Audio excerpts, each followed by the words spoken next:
A partir de este momento, la Dirección de Investigación y Posgrado te llevará a un fascinante viaje auditivo por el conocimiento científico. 88.1 FM.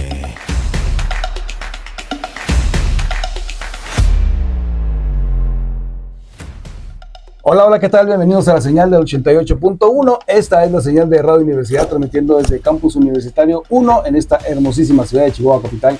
El día de hoy tenemos invitada a la doctora Claudia Patricia Contreras. Este es un espacio de divulgación de la ciencia, una facilidad que nos brinda la Universidad Autónoma de Chihuahua a la Dirección de Investigación y Posgrado. Y antes de empezar, saludamos a la doctora Claudia Patricia Contreras. Buenos días, ¿cómo está, doctora? Buenos días, Pedro. Muchas gracias por la invitación. Encantada de estar aquí. No, al contrario, muchísimas gracias a ti que acudes a la invitación de la Dirección de Investigación y Posgrado. Me voy a permitir dar una pequeña reseña de la trayectoria académica y científica de la doctora Contreras. Ella es profesora de tiempo completo en la Facultad de Filosofía y Letras de la Universidad Autónoma de Chihuahua. Terminó su licenciatura en lengua inglesa en 1996, obtuvo la maestría en humanidades en el 2011 y el doctorado en periodismo por la Universidad de Sevilla en el 2015. Imparte las clases de lingüística, análisis del discurso e interpretación simultánea desde 2005. Su investigación se centra en el análisis del discurso textual y semiótico y bueno, de ahí dirige tesis de estudiantes de licenciatura y posgrado en este campo. Ha publicado artículos de entrevistas científicas en revistas científicas y capítulos de libros. Participa además como ponente en congresos nacionales e internacionales y es miembro además del Sistema Nacional de Investigadores del CONACYT, nivel candidata. Vamos iniciando con esta entrevista, doctora, con esta charla cuya finalidad es dar a conocer el trabajo que se realiza como investigadora aquí en la Universidad Autónoma. ¿Cuál es tu función en la UACH? Es la primera pregunta. Pedro, como tú lo dijiste, soy profesora de tiempo completo. Estoy adscrita a la licenciatura en lengua inglesa y ahí imparto las clases de lingüística teórica, análisis del discurso y traducción simultánea. A la par, también soy profesora en la maestría en periodismo y poder, y ahí dirijo tesis de análisis del discurso en los medios. Correcto. ¿A qué área del conocimiento está enfocado tu trabajo como investigadora? A veces esta pregunta suena como que reiteramos lo que acabamos de comentar, pero es importante para desmenuzar y dejar el tema más claro a nuestros radioescuchas. ¿A qué área del conocimiento? Nosotros analizamos el discurso, analizamos todo lo que se dice, ya sea textual, ya sea en mensaje visual o cinematográfico también. Entonces nosotros nos dedicamos al análisis de todo lo que se dice, de cómo se construyen los significados en la sociedad. Cuéntanos más del análisis. Del análisis, muy bien. Mira, nosotros puede ser que tengamos un texto enfrente, un texto político, y analizamos toda la retórica que se utiliza en la política, cómo se dijo, por qué se dijo, con qué intención se dijo. Y hay varias formas de análisis dependiendo del autor que uno esté utilizando para la investigación de ese momento. Te doy un ejemplo. Si estoy analizando un discurso político en donde quiero ver cuestiones de poder, sesgos de poder, pues muy seguido utilizamos la teoría de Teun van Dijk, que es un teórico holandés, y él tiene toda esta teoría o este conocimiento que ha desarrollado sobre cómo se comporta las sociedades al escuchar el discurso. Él dice, por ejemplo, que cualquiera que tiene un micrófono tiene poder. ¿Por qué? Porque el discurso o el mensaje que envía tiene la capacidad de moldear las percepciones del público que lo escucha. Entonces, si una persona está hablando de cuestiones negativas, por ejemplo, de algún político, bueno, el público va a tener una percepción negativa o positiva. Depende de quién está en el micrófono, de quién está en los medios, de quién habla en televisión. El poder tiene un gran poder, el discurso tiene un gran poder de persuasión para moldear la gente de las personas. Es decir, ustedes se especializan en interpretar ideas. Así es. Y dejarlas dentro del análisis que ustedes realizan ahí en la facultad. ¿Tienes alguna investigación que esté realizando en ese sentido? Mira, nosotros en este momento estamos analizando el discurso de odio. Es uno de nuestros ejes principales. En una sociedad con tantos problemas, con tantas situaciones de grupos minoritarios que son segregados, estamos ahorita en una investigación basada en la teoría de John Austin, que después se extiende a la filosofía de Habermas, en donde ellos dicen que hay verbos que deliberadamente se dicen para amedrentar, para ofender, para minimizar a las personas. Entonces estamos en esta investigación en donde estamos haciendo, pidiéndole a los estudiantes de diferentes licenciaturas ensayos sobre cuál es su percepción, así de cómo sienten ellos, cómo ven ellos que se trata a los grupos vulnerables, ya sea el discurso de odio hacia personas con discapacidad, hacia la comunidad LGBT y estos grupos vulnerables. Y nos hemos hasta ahorita encontrado con ensayos muy reveladores, porque no solo escriben ellos la percepción que ellos tienen de cómo estos grupos son vulnerados a través del discurso o palabras ofensivas, sino cómo ellos también han sido vulnerados. Entonces, de ahí nosotros analizamos todo lo que ellos nos dicen, porque para escuchar a los jóvenes, para escuchar su percepción sobre este lenguaje del odio. Nosotros analizamos estos discursos, luego en un software, no hacemos lo que nosotros queremos, sino que ayudados de un software de la tecnología Atlas D, analizamos estos discursos de ellos, estos ensayos confesionales de ellos, a través de la tecnología, que nos permite ver cuáles son las ideas más preponderantes entre ellos y ver qué están pensando ellos sobre ese tema y ponerlo en la mesa, darle visibilidad a estos temas. Correcto. Justo viene una pregunta más adelante que la vamos a adelantar. Y la pregunta es, ¿qué aplicaciones prácticas tiene los resultados de esa investigación en la sociedad chihuahuense?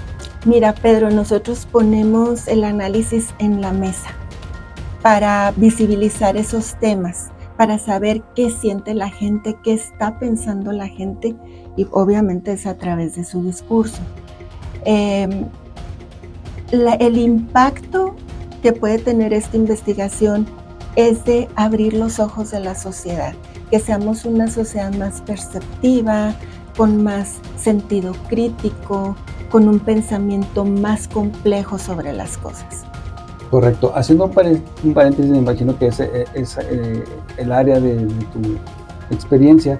Estoy entendiendo que ustedes analizan la evolución del lenguaje. Me gustaría preguntar, o tu punto de vista, saber tu punto de vista acerca de esa inclusión que se ha hecho en el lenguaje con el las y los.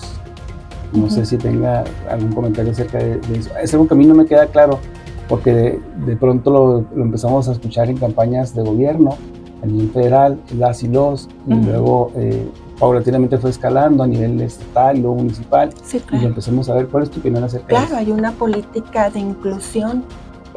No podemos ignorar lo que está pasando en la sociedad. Mira, el lenguaje, el discurso, es un termómetro de las sociedades.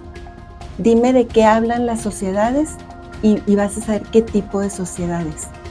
Entonces, siendo un termómetro de la sociedad, lo que las personas hablan, te puedo expresar lo que escuché y bueno, es lógico que la comunidad LGTB, por ejemplo, propone este lenguaje como visibilizar su comunidad. Ellos dicen que lo que antes estaba oculto, que lo que antes estaba mudo, ahora tiene una voz. En ese sentido, yo soy muy respetuosa. Yo en mi investigación observo el fenómeno y lo analizo. Correcto. Sí, hemos visto también evoluciones de otras palabras como el ella Así es. Ese tipo de lenguaje. Y lenguaje incluyente también para luego también, digo, a veces ignoramos cuál es los términos correctos de decir una persona con discapacidad o una persona discapacitada. Así o con capacidades diferentes. Luego nos perdemos en las palabras justamente, ¿no? Así es. Mira, Pedro, es que este campo del análisis del discurso se trata básicamente de comprender la comunicación. De eso se trata, de comprender qué te están diciendo. Mira, te voy a poner un ejemplo. Somos una sociedad ahorita de la imagen y de la inmediatez, ¿sí? Entonces nosotros hacemos análisis del discurso visual, por ejemplo, de memes, de obras de arte, de cualquier, de anuncios publicitarios. ¿Por qué? Porque analizamos lo que se ve y los mensajes que están atrás. Entonces, la simbología. No solo es texto. No, también el lenguaje semiótico o icónico o visual se llama. Y esto es muy bonito porque los jóvenes te prefieren ver imágenes a leer un texto entero. Entonces, vamos viendo qué nos están diciendo esas imágenes y vamos creando una alfabetización visual también. Entonces vamos viendo cuántos mensajes ocultos hay en una imagen, por ejemplo, ¿sí? Y bueno, hay autores que nos desmenuzan metodologías y teorías como Fairclough, que nos ayuda a ver en una foto qué estás viendo y qué ideología te está transmitiendo. Las imágenes se pueden analizar de manera gramatical, es decir, qué historia te están contando, en qué orden te lo están contando y de manera paradigmática en qué punto histórico se insertan y qué mensaje están dando. Sí, claro. En el pasado, y no tan pasado, en los periódicos veíamos lo que le llamaban los cartones o los moneros, ¿no? Que era humor de diferentes temas, inicialmente política y luego de diferentes temas. Ahora en la actualidad hacen memes al momento, súper rápido, de cualquier cosa. Es asombroso, y ahí está ocurriendo el eclipse y vas viendo en tiempo real los memes. Aparte que está viendo el fenómeno que sucede ayer y luego ves los memes. Así es. Entonces hay que interpretar esos mensajes también.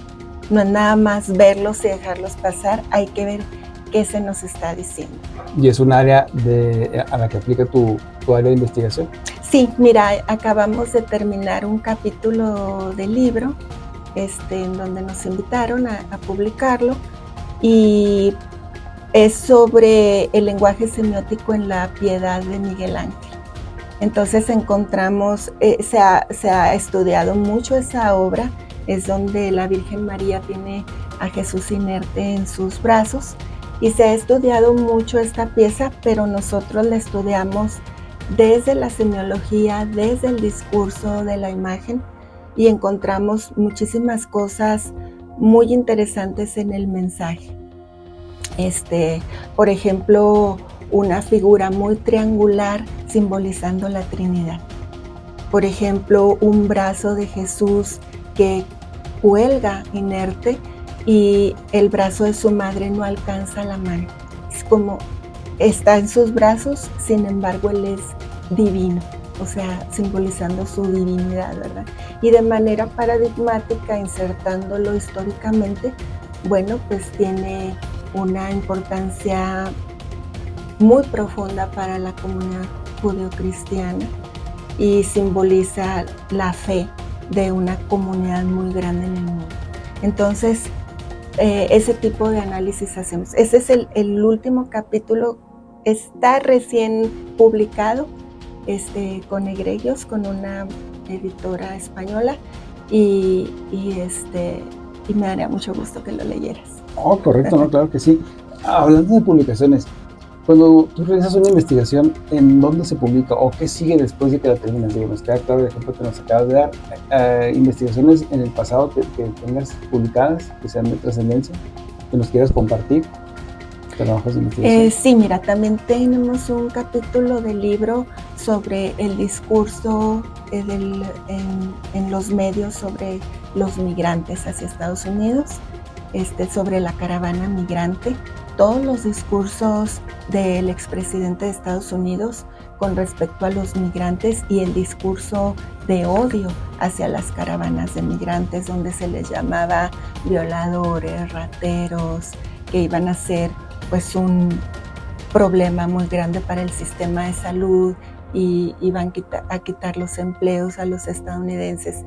Entonces, el discurso de esa campaña le favoreció mucho al promover el miedo a los norteamericanos. Entonces ganó votos con esa campaña antimigrante.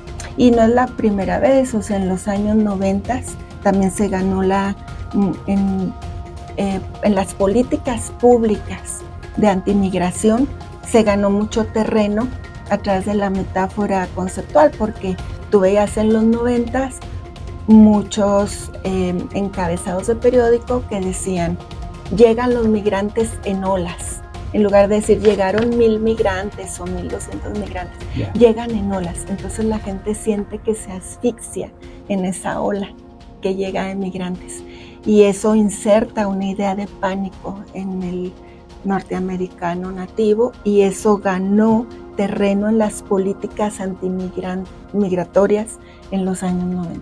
Entonces ese es el impacto del discurso, ese es el poder del discurso. 6 millones de judíos murieron en campos de concentración por un discurso muy fuerte de un líder muy fuerte. Entonces, ellos siguieron a un líder por su discurso, también porque presentaba a esta comunidad como un peligro para la raza aria. Entonces, el discurso construye y destruye. Es impresionante el poder de la palabra, entonces. Es impresionante, así es. El poder de la palabra puede originar, como te digo, estos cambios sociales de los que te comentaba, influir en las políticas públicas. Fíjate, si observamos, el discurso puede hacer visible a un candidato o invisible. Si en los medios no están publicando las propuestas de un candidato o le dan las primeras planas, o si publican mucho de alguien, eso lo ponen en el juego. Ponen a ese candidato de quien hablan en el juego, en la mente de las personas, en la mirada de las personas, y no del que no hablan.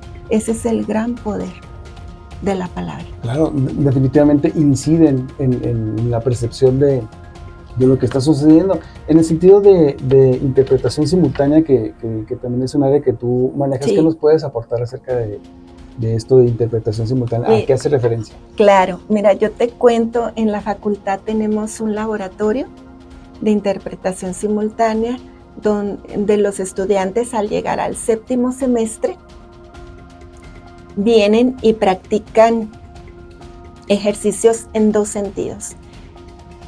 Parte del semestre es entrenarlos a adquirir la habilidad de un doble canal de pensamiento, porque el intérprete recibe el lenguaje, lo tiene que traducir en fracciones de segundos y tiene que producir ese lenguaje en el lenguaje meta. En este caso, si estás escuchando a un norteamericano, el lenguaje meta sería el español. Y tienes fracciones de segundo para hacer esa interpretación, esta edición del mensaje, esa traducción. Entonces, en ese laboratorio nosotros preparamos a los muchachos en ese sentido buena parte del semestre en estos ejercicios. Otra parte del semestre es la simulación de conferencias, ya en videos, donde ellos interpretan videos políticos, videos de humor, entrevistas, de varios tipos de discurso, traducen. Entonces, con una rúbrica los calificamos, todos les damos la opinión de cómo se escucharon, todos estamos escuchando con aparatos especializados, con diademas y receptores. Entonces, ellos tienen la oportunidad de practicar porque muchos de nuestros egresados son intérpretes médicos en línea. Ahorita esto está en gran expansión. Hay muchas plataformas para interpretación en donde ellos están ya trabajando. Ahorita, precisamente de venida a Radio Universidad, me encontré a una egresada y me dice, soy intérprete médico, precisamente en mi camino hacia acá, y no sabes qué alegría que ese haya sido un empujoncito, que ellos hayan amado este oficio. De decir, es un oficio trascendente porque es la palabra, porque es discurso, porque tú eres el enlace entre dos personas que no se entienden o entre grupos que no se entienden. Entonces, tú eres una voz que debe ser una voz fiel, una voz muy precisa para no inventar algo que no se esté diciendo, una voz muy ética, que no revele nada de lo que se está diciendo después de que se dijo. Y pues en todo esto los estamos entrenando a los muchachos a diario. Correcto. Una pregunta que surge que me causa mucha curiosidad es, ahorita que comentabas de que a los alumnos les ponen ejercicios para ese doble canal, ¿entenderlo? Sí. ¿Cómo superas o cómo incentivas a tus estudiantes a tener esa agilidad mental para poder entender y para poder transmitir? ¿Hay algún ejercicio que nos puedas compartir a la gente que no somos especializados en el tema? ¿Cómo despertar esa agilidad mental para poder entender y poder traducir simultáneamente? Me imagino que es, bueno, al menos a mí, es muy complicado. Yo me haría pelotas. Mira, al principio todos, incluyéndome a mí, cuando no estás entrenado, te cansas mucho porque es un trabajo mental muy intenso en el que se requiere una alerta mental total. Y te comparto un ejercicio muy efectivo que es traducción a la vista. Mira, es como si tú tomaras, te voy a poner ejemplo, cualquier texto, un cuento infantil, cualquier cuento que tú te encuentres. Entonces, les digo a los estudiantes, busquen, porque tenemos computadora en el laboratorio, busquen un cuento y pónganse en pares. Buscan el cuento que ellos eligen, se ponen en pares, pero el cuento está en inglés. Entonces le digo a tu compañero que no está leyendo el cuento porque él tiene otro cuento en su computadora, vas a ser un contador de cuentos. Ahora tú le vas a contar el cuento que tienes en pantalla, pero en español. Con entonación, con pausas, con voz clara, con dicción clara, sin equivocarte en la gramática, como si tú estuvieras leyendo ese cuento en español. Que nadie se dé cuenta que ese cuento está en inglés. Entonces, al principio, es que me hice una pausa porque no me acuerdo qué significa esta palabra. También los entrenamos a que cuando se les olvida una palabra, sigan, o sea, no se detengan para que no se les pase el siguiente mensaje. Pues sin lugar a dudas es una profesión, pues, para personas que tengan esa habilidad que se va desarrollando, la agilidad mental. ¿Algo más que desees agregar, doctora? Estamos a punto ya de cerrar el programa. Lamentablemente el tiempo es muy corto aquí en la radio. ¿Algún tema más que quieras agregar? Te comparto que la siguiente investigación después del lenguaje hostil en grupos vulnerables es partes del discurso en los que los intérpretes se están equivocando más en el laboratorio. ¿Para qué? Pues para darle solución y para crear más ejercicios en donde ellos puedan superar estos problemas. Entonces ahí podemos ver una aplicación muy práctica de los estudios del discurso en intérpretes. Correcto. No quiero cerrar el programa sin una pregunta interesante. ¿Ustedes trabajan de manera colegiada con otras áreas del conocimiento o con otras instituciones, otras universidades? Sí, ahorita estamos trabajando de manera colegiada con la Facultad de Comunicación en Sevilla, España, con algunos de los docentes, sobre todo en las tesis de análisis del discurso en medios, porque pues ellos son periodistas, entonces ellos nos asesoran o nos dan sus opiniones cuando los muchachos tienen sus estancias académicas con ellos y estamos en colaboración con ellos. ¿La Facultad de Filosofía y Letras tiene algún servicio externo respecto a traducción, a intérprete? En este momento no, ese es un plan que se me notificó al inicio del semestre, es un plan que se tiene y bueno, estamos viendo esa posibilidad, pero por lo pronto nosotros damos servicio en las facultades, internamente en la universidad, en todo lo que nos requiere. Acabamos de apoyar la semana pasada, el día 3 de abril, a la Asociación de Niños con Glucogenosis. Fue una aportación que la Facultad de Filosofía y Letras hizo a esa asociación de niños con glucogenosis, una interpretación muy bonita en el TEC de Monterrey para pacientes paramédicos que la facultad acaba de proporcionar. Son traducciones muy complicadas, ¿no? Muy complejas. Por las palabras tan... Sí, hay español. Que estudiar mucho, sí. Sí. Bueno, doctora Claudia Patricia Contreras, muchísimas gracias por haber participado en este programa de divulgación de la ciencia de la Dirección de Investigación y Posgrado. Esperamos que no sea la última vez que nos visites. Gracias a ti, Pedro, por invitarme.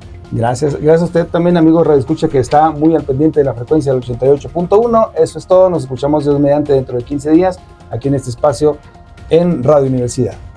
88.1 FM. Esta es una producción de la Dirección de Investigación y Posgrado.